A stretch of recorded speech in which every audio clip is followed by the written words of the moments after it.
It's one of the most important sectors in the Ontario's economy, but thanks to a behind-the-scenes government regulation, its workers aren't being afforded the same rights and protections as most everybody else in the province. I'm Christina Howard in front of the Chrysler casting plant in Etobicoke, one of several auto part plants where its workers are being treated differently than everyone else.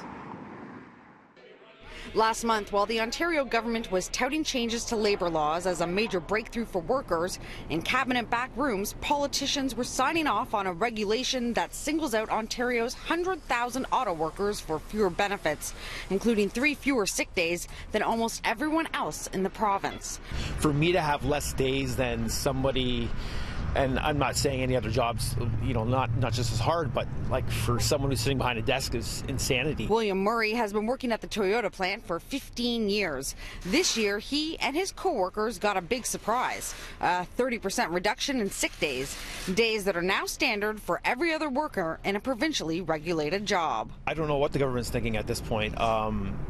We've tried talking to MPPs. No one's giving a straight answer. They're saying it's a pilot program, but there's no end date. There's no feedback from the people that are affected by it. In a quiet back corner of the legislature, the Liberals approved a regulation that limits auto and auto part workers to 7 unpaid days a year, a move that sources familiar with the file say the auto sector has been demanding for quite some time. Somebody lobbied them. And said, we need this, and so they just quietly did it, and then we kind of found out about it as it was happening. But the NDP couldn't stop it. The Ministry of Economic Development is behind the change, not the Labour Ministry, which is in charge of employment standards. We asked the Office of Economic Development Minister Brad Dogood if foreign multinationals such as Honda and Toyota were influencing government policy on Ontario workers. The office didn't respond.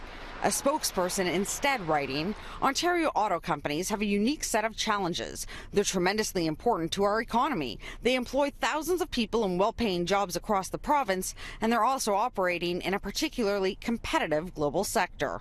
So where every other worker in the province will get the 10 days with 2 paid for either personal emergency, sick leave or bereavement leave, these workers won't. Kowtowing to companies over workers' rights. They honestly don't care what our say is in this and how it affects us. And we feel discriminated against as opposed to everybody else in the province who is going to get their 10 days, get the benefits of the Employment Standards Act, and we're left not even knowing if we're even covered under the Employment Standards Act. Although this was initially introduced as a pilot project, there's no end date planned for this endeavor. Now, the NDP critic for Labour says she plans to introduce a private members bill in the spring that will bring auto workers the same rights as everyone else, but that's still several months away.